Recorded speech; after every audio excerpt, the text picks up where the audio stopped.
اعوذ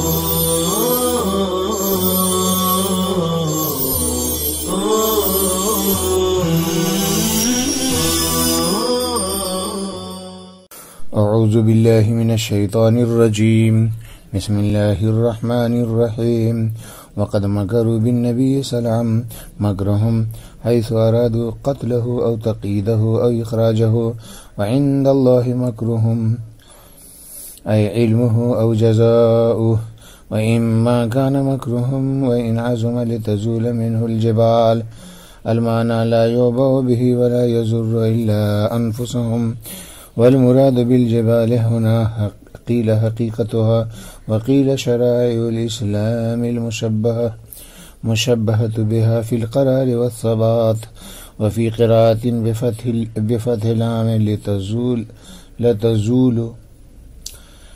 بفتح اللام لتزول ورفع الفعل فإن مخففة والمراد تعظيم مكرهم وقيل المراد بالمكر كفرهم ويناسبه على الثانية تكاد السماوات يتفطرن منه وتنشق الأرض وتخر الجبال هدا تكاد السماوات يتفطرن منه وتنشق الأرض وتخر الجبال هدا وعلى الأولى ما قرئ وما كان فلا تحسبن الله مخلف وعده رسله بالنصر إن الله عزيز غالب لا يعجزه شيء ذو انتقام ممن عصاه اذكر يوم تبدل الأرض غير الأرض والسماوات ويوم القيامة فيحشر الناس على أرض بيضاء نقية كما في حديث الصحيحين وروى مسلم حديث سئل صلى الله عليه وسلم أين الناس يومئذ قال على الصراط وبرزوا خرجوا من القبور لله الواحد القهار وترى يا محمد تبصر المجرمين الكافرين يومئذ مقرنين مشدودين مع شياطينهم في الأصفاد القيود أو الأغلال سرابيلهم قميصهم من قطران لأنه أبلغ لاشتغال النار وتغشى تعلو وجوههم النار ليجزي متعلق ببرزوا ليجزي الله كل نفس ما كسبت من خير وشر إن الله سريع الحساب يحاسب جميع الخلق في قدر نصف نهار من أيام الدنيا لحديث بذلك هذا القرآن بلاغ للناس أي أنزل لتبليغهم ولينذروا به وليعلموا بما فيه من الحجج أنما هو أي الله إله واحد وليذكر بإدغام التاء في الأصل في الزال يتعظ أولو الألباب أصحاب العقول. لغات دیکھیے. لتزول فعل مضارع واحد مؤنث غائب ہے. زال یزول زوالا، اس کے معنی زائل ہو جانا، ٹل جانا. اس کے بعد ہے مقرنین، یہ اس میں مفعول کا صیغہ ہے. قرن یقرن تقرین باب تفعیل سے. مقرنین قیدیوں کو رسی سے باندھنا، جکڑے ہوئے. اور اس کے بعد یہ ہے اصفاد، صفدن کی جمع ہے. ہتھ کڑی، بیڑی، قید. اس کے بعد ہے سرابیل، سیربال کی جمع ہے. کرتا، زیرہ، لباس. اس کے بعد قطران، یہ ایک سیاہ سیال مادہ ہوتا ہے جو درخت سے حاصل ہوتا ہے، مثل تارکول. تغشا، یہ فعل مضارع واحد مؤنث غائب ہے. غشیہ یغشا، اس کے معنی ڈھانپ لینا، چھا جانا. ترجمہ دیکھیے. اور ان مشرکین نے نبی پاک صلی اللہ علیہ وسلم کے ساتھ اپنے بڑے بڑے مکر کیے، چنانچہ ان لوگوں نے آپ صلی اللہ علیہ وسلم کو قتل کرنے کا ارادہ کیا یا مقید کرنے کا ارادہ کیا یا آپ صلی اللہ علیہ وسلم کو جلا وطن کرنے کا ارادہ کیا، اور اللہ ہی کے پاس ان کا مکر ہے، یعنی ان کے مکر کا علم یا ان کے مکر کی جزا یہ اللہ کے پاس ہے۔ نہیں تھا ان کا مکر اگرچہ وہ بڑا ہی کیوں نہ ہو کہ اس سے زائل ہو جائے، اس سے ٹل جائے پہاڑ، مطلب یہ ہے کہ ان کے مکر کا کوئی اعتبار نہیں، اور وہ لوگ نہیں نقصان پہنچا رہے ہیں مگر اپنے آپ کو۔ اور مراد جبال سے یہاں پر کہا گیا ہے کہ حقیقت جبال ہے، اور کہا گیا ہے کہ شرائع اسلام ہے جس کو تشبیہ دی گئی ہے پہاڑ کے ساتھ، جبال کے ساتھ قرار اور ثبات میں۔ اور ایک قرات میں لتزول کے لام کے فتح کے ساتھ لتزول ہے، اور فعل کے رفع کے ساتھ لتزول ہے، تو اس صورت میں ان مخففہ ہوگا اور مراد ان کے مکر کے عظیم ہونے کو بیان کرنا ہوگا۔ اور کہا گیا ہے کہ مراد مکر سے ان کا کفر ہے، اور اس کے مناسب دوسری قرات کے مطابق تکاد السماوات یتفطرن منہ وتنشق الارض وتخر الجبال حدا ہے، اور پہلی قرات کے مطابق وہی ہے جو پڑھا گیا ہے وما کان۔ لہذا تم اللہ تبارک تعالیٰ کو اپنے رسول سے وعدے کے خلاف کرنے والا مت سمجھو، مدد کے ذریعے رسول سے مدد کے وعدے کے خلاف کرنے والا مت سمجھو، بے شک اللہ تبارک تعالیٰ غالب ہے، اس کو کوئی چیز عاجز نہیں کر سکتی، وہ انتقام لینے والا ہے ان لوگوں سے جو اس کی نافرمانی کرے۔ وہ دن قابل ذکر ہے جس دن اس زمین کو دوسری زمین سے بدل دیا جائے گا اور آسمان کو بھی، اور وہ قیامت کا دن ہوگا، تو سارے لوگ جمع کیے جائیں گے ایک ایسی زمین پر جو سفید ہوگی، صاف ستھری ہوگی، جیسا کہ صحیح ہے ان کی حدیث میں صحیح ہے۔ اور مسلم نے روایت کیا ہے ایک حدیث کو کہ نبی پاک صلی اللہ علیہ وسلم سے سوال کیا گیا تو لوگ کہاں رہیں گے اس دن؟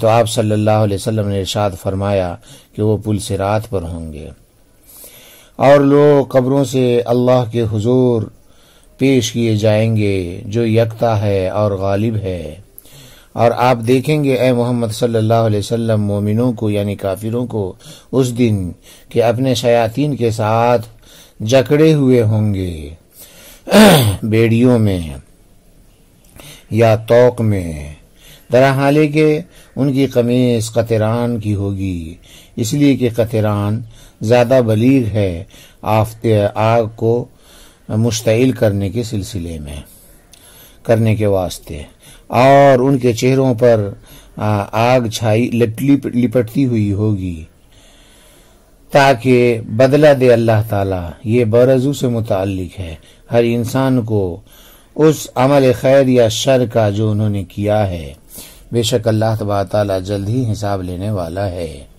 یعنی تمام مخلوقات کا حساب لے لے گا دنیا کے ایام میں سے نصف نہار کے بقدر وقت میں، اس سلسلے میں حدیث وارد ہونے کی بنا پر۔ اور یہ قرآن اللہ تبارک تعالیٰ کے پیغام کو لوگوں تک پہنچانے والا ہے، یعنی اس کا نزول ہوا لوگوں تک اللہ کے پیغام کو پہنچانے کے لیے، اور تاکہ اس کے ذریعے لوگوں کو ڈرایا جائے، اور تاکہ لوگ دلائل کے ذریعے جان لیں کہ اللہ تبارک تعالیٰ ہی ایک معبود ہے، اور تاکہ لوگ نصیحت پکڑیں۔ اس میں تا کا ادغام اصل میں زال میں ہے، تاکہ اس میں نصیحت پکڑیں عقل والے، اولو الالباب اے اصحاب العقول، عقل والے۔ اس سے پہلے بیان کیا گیا تھا کہ ہم نے تمہاری نصیحت کے لیے تمہارے واسطے مثالیں بیان کی تاکہ تم سمجھو، مگر تم نے ان سے عبرت نہ پکڑی۔ آگے کی آیت میں یہ بیان کیا جا رہا ہے کہ عبرت تو کیا پکڑتے، حق کو قبول کیا کرتے، الٹا اس کو مٹانے کے واسطے طرح طرح کے مکر و فریب کرنے لگے۔ چنانچہ فرمایا جا رہا ہے وَقَدْ مَكَرُوا بِالنَّبِيِّ صلی اللہ علیہ وسلم مَكْرَهُمْ حَيْثُ أَرَادُوا قَتْلَهُ أَوْ تَقِييدَهُ أَوْ إِخْرَاجَهُ وَعِندَ اللَّهِ مَكْرُهُمْ عِلْمُهُ أَوْ جَزَاؤُهُ وَإِمَّا كَانَ مَكْرُهُمْ وَإِنْ عَزُمَ لِتَزُولَ مِنْهُ الْجِبَالُ۔ اور ان لوگوں نے آپ صلی اللہ علیہ وسلم کے خلاف اپنی تدبیریں کی، چنانچہ آپ کو قتل کرنے کا ارادہ کیا، یا آپ کو قید کرنے کا ارادہ کیا، یا آپ کو جلا وطن کرنے کا ارادہ کیا، اور اللہ کے پاس ان کے مکر کا علم ہے یا ان کے مکر کی جزا ہے۔ اور نہیں تھا ان کا مکر اگرچہ وہ بڑا ہو کہ اس سے پہاڑ ٹل جائے۔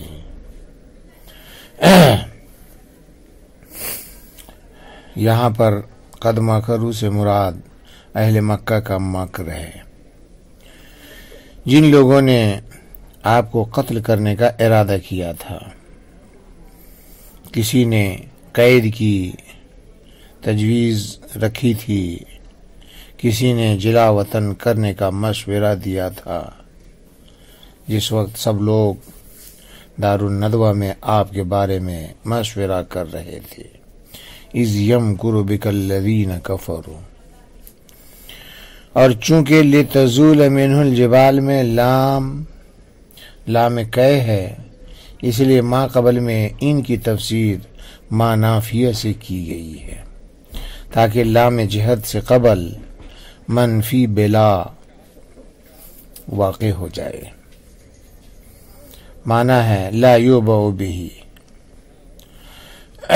المعنی لا یوبع بہ ولا یضر الا انفسهم، مطلب یہ ہے کہ ان کے اس مکر کا کوئی اعتبار نہیں، اس پر دھیان دینے کی ضرورت نہیں، وہ لوگ اپنے آپ کا ہی نقصان کر رہے ہیں۔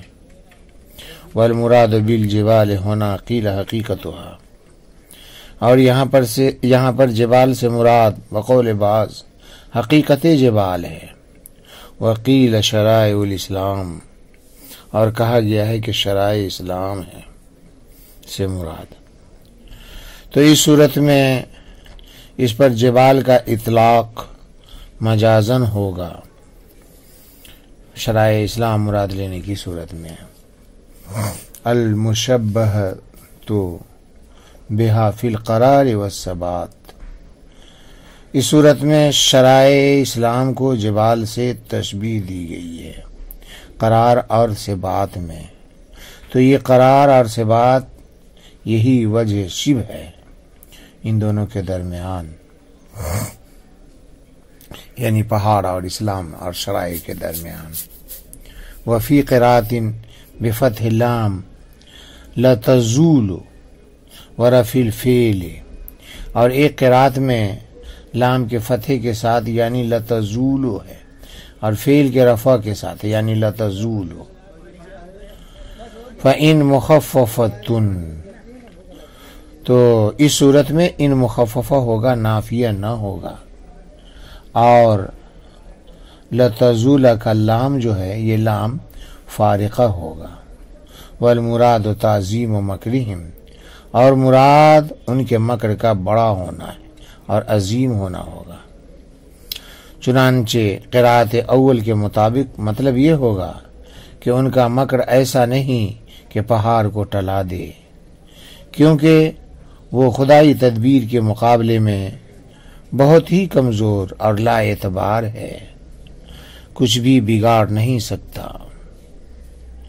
اور دوسری قرات پر معنی ہوگا کہ ان کا مکر اتنا عظیم اور شدید ہے کہ اس سے پہاڑ ٹل جائے، یعنی دوسری قرات کے مطابق اس کی عظمت کو اور اس کی بڑائی کو بیان کرنا کہ بہت عظیم اور بہت شدید تھا۔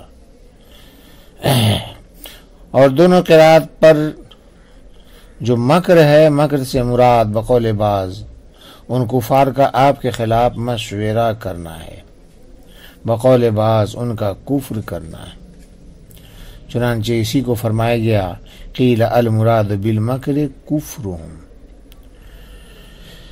اور آگے ہے وَيُنَاسِبُهُ عَلَى الثَّانِيَةِ تَكَادُ السَّمَاوَاتُ يَتَفَطَّرْنَ مِنْهُ وَتَنشَقُّ الْأَرْضُ وَتَخِرُّ الْجِبَالُ هَدًّا۔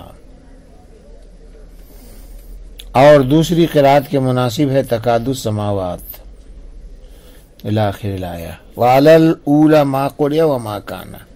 اور پہلی قرات کے مطابق اس آیت کی ایک قرات وما کانا والی ہے۔ فرمایا گیا فلا تحسبن اللہ مخلف وعدہ رسولہ بالنصر ان اللہ عزیز غالب لا یعجزہ شیء ذو انتقام ممن عصاہ۔ تو تم مت گمان کرو اللہ کے بارے میں اپنے رسولوں سے مدد کے وعدے کے خلاف کرنے والا، بے شک اللہ تعالی غالب ہے، اس کو کوئی چیز عاجز نہیں کر سکتی، وہ نافرمانوں سے انتقام لینے والا ہے۔ اس آیت میں بھی اگرچہ بظاہر خطاب آپ صلی اللہ علیہ وسلم کو ہے، مگر سنانا پوری امت کو ہے، کہ کوئی یہ نہ سمجھے کہ اللہ تعالیٰ نے اپنے رسولوں سے جو وعدے فتح و نصرت اور کامیابی کے کیے ہیں کہ اللہ اس کے خلاف کرے گا، ایسا ہو ہی نہیں سکتا۔ ضرور فتح و نصرت کا وعدہ پورا ہوگا، اللہ فتح و نصرت ضرور عطا فرمائے گا، کیونکہ بلا شبہ اللہ تعالی زبردست اور انتقام لینے والا ہے، وہ ضرور اپنے پیغمبروں کے دشمنوں سے انتقام لے گا، اور پیغمبروں سے جو وعدے کیے ہیں ان کو پورا کرے گا۔ آگے فرمایا گیا وَاذْكُرْ يَوْمَ تُبَدَّلُ الْأَرْضُ غَيْرَ الْأَرْضِ وَالسَّمَاوَاتُ۔ اور وہ دن قابل ذکر ہے جس دن یہ زمین موجودہ زمین کے علاوہ سے بدل جائے گی اور آسمان بھی، وَهُوَ يَوْمُ الْقِيَامَةِ، اور وہ قیامت کا دن ہوگا۔ فَيُحْشَرُ النَّاسُ عَلَى الْأَرْضِ بَيْضَاءَ نَقِيَّةً فَيُحْشَرُ النَّاسُ عَلَى أَرْضٍ بَيْضَاءَ نَقِيَّةٍ كَمَا فِي حدیث الصحیحین۔ تو لوگوں کو ایک سفید اور صاف ستھری زمین پر جمع کیا جائے گا، جیسا کہ صحیحین کی حدیث میں ہے۔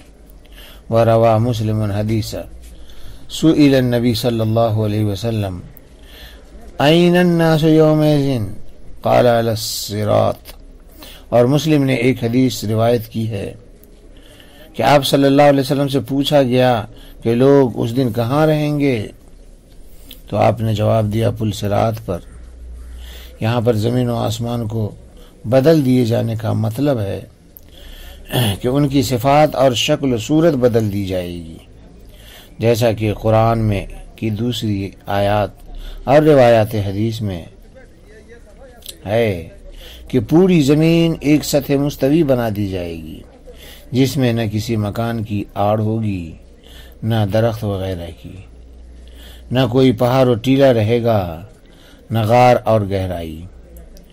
قرآن میں اسی حال کا ذکر اس طرح فرمایا گیا لا تری فیہا عوجا ولا امتا، یعنی تعمیرات اور پہاڑوں کی وجہ سے جو آج کل راستے اور سڑکیں مڑ کر گزرتی ہیں، کہیں اونچائی ہوتی ہے کہیں گہرائی، یہ ساری صورت ختم ہو جائے گی، ایک ہی صورت باقی رہے گی کہ پورا میدان صاف رہے گا، ہموار رہے گا۔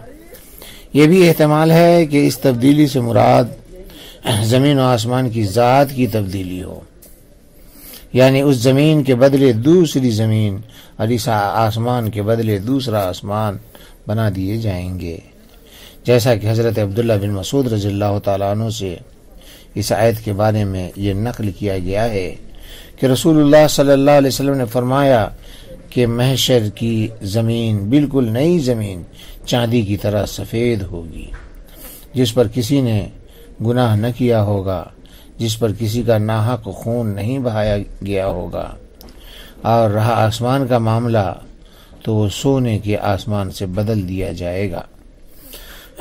اور مفسر علام نے جو فرمایا فَيُحْشَرُ النَّاسُ عَلَىٰ أَرْضٍ بَيْضَاءَ نَقِيَّةٍ، یہ کہہ کر کے اسی طرف توجہ دلائی ہے کہ تبدیلی ذات کے اعتبار سے ہوگی. اور کما فی حدیث صحیحین سے حضرت سہل بن سعد رضی اللہ تعالیٰ عنہ کی حدیث کی طرف اشارہ ہے، جس سے تبدیلی الذات کا پتہ لگ رہا ہے، تبدیلی الذات سمجھ میں معلوم ہو رہی ہے. اور بوقت تبدیلی عرض تمام لوگ پل صراط پر ہوں گے، جیسا کہ مفسر علام نے مسلم رحمۃ اللہ علیہ کی روایت نقل فرمائی ہے کہ آپ صلی اللہ علیہ وسلم سے سوال کیا گیا کہ لوگ اس وقت کہاں ہوں گے، تو آپ نے جواب دیا علی الصراط، یعنی پل صراط پر ہوں گے. حاصل یہ کہ بعض روایت سے تبدیلی صفات معلوم ہوتی ہے اور بعض روایت سے تبدیلی ذات معلوم ہوتی ہے. حضرت تھانوی رحمۃ اللہ علیہ نے تطبیق دیتے ہوئے فرمایا کہ ہو سکتا ہے پہلے نفخہ صور کے وقت اسی زمین موجودہ کی صفات تبدیل کر دی جائے، پہلے صفات تبدیل کر دی جائے اس موجودہ زمین کی، پھر حساب و کتاب کے لیے اس کو کسی دوسری زمین کی طرف منتقل کیا جائے جس کو تبدیلی ذات کہا گیا ہے. آگے فرمایا گیا وَبَرَزُوا خَرَجُوا مِنَ الْقُبُورِ لِلَّهِ الْوَاحِدِ الْقَهَّارِ، اور تمام لوگ قبروں سے نکل کر ایک زبردست اللہ کے روبرو ہوں گے اور اللہ کے حضور پیش کیے جائیں گے. اس کا عطف تبدلو پر ہے، یہ مضارع کے معنی میں ہے، اے یوم تبدل الارض وتبرز الخلائق. آگے ہے وَتَرَى يَا محمد تبصر المجرمین الکافرین یومئذ مقرنین مشدودین مع شیاطینہم فی الاسفاد القیود او الاغلال. اور آپ دیکھیں گے اے محمد صلی اللہ علیہ وسلم مجرموں یعنی کافروں کو اس دن کہ وہ اپنے شیاطین کے ساتھ بیڑیوں میں جکڑے ہوئے ہوں گے، یعنی ان شیاطین کے ساتھ جن کے ساتھ وہ دنیا میں رہا کرتے تھے. اور ایک طرح کے جتنے مجرمین ہوں گے سب کو ایک ہی بیڑی میں جکڑ دیا جائے گا، اللہ ہماری حفاظت فرمائے. اور ان کے ہاتھ اور پاؤں کو ان کی گردنوں میں باندھ دیا جائے گا، اور اس طریقے سے باندھ کر کے ان کو جکڑ کر کے رکھ دیا جائے گا، یا اغلال یعنی توق سے باندھ دیا جائے گا، جکڑ دیا جائے گا. آگے فرمایا گیا سرابیلہم قمیصہم من قطران لأنہ ابلغ لاشتعال النار. ان کی قمیص قطران یعنی تارکول کی ہوگی، اس طرح کہ ان کے جسم پر تارکول کا لیپ لگا دیا جائے گا جو قمیص کے مانند ہوگی. جس طریقے سے قمیص ظاہر بدن پر ہوتی ہے وہ تارکول بھی ظاہر بدن پر ہوگا، اس لیے اس کو قمیص کہا گیا ہے. کیونکہ تارکول اس لیے کہ وہ آگ بھڑکانے میں زیادہ مؤثر ہے، آگ کو بھڑکانے کے واسطے زیادہ بلیغ ہے. وَتَغْشَى وُجُوهَهُمْ النَّارُ، اور آگ ان کے چہروں پر لپٹی ہوئی ہوگی. یہاں پر وجہ کو خاص طور پر ذکر کیا گیا اس لیے کہ وجہ اشرف الاعضاء ہے، جیسا کہ دوسری جگہ فرمایا گیا تطلع علی الافئدہ، کہ افئدہ یعنی دل بھی تو اشرف الاعضاء ہے. تو کہیں پر وجہ کہیں پر افئدہ کا ذکر فرمایا گیا، ورنہ تو وہ آگ لگی ہوئی ہوگی پورے جسم پر. آگے ہے لیجزی متعلق ببرز اللہ کل نفس ما کسبت من خیر و شر، تاکہ اللہ تعالی ہر انسان کو اس کے عمل کا بدلہ دے، خواہ وہ عمل خیر ہو یا عمل شر ہو. یہ لیجزیہ برزو سے متعلق ہے، اور درمیان میں یہ جو آیا ہے یہ جملہ معترضہ ہے. اور آگے ہے ان اللہ سریع الحساب، بے شک اللہ تعالیٰ جلد حساب لینے والا ہے. یحاسب جمیع الخلق فی قدر نصف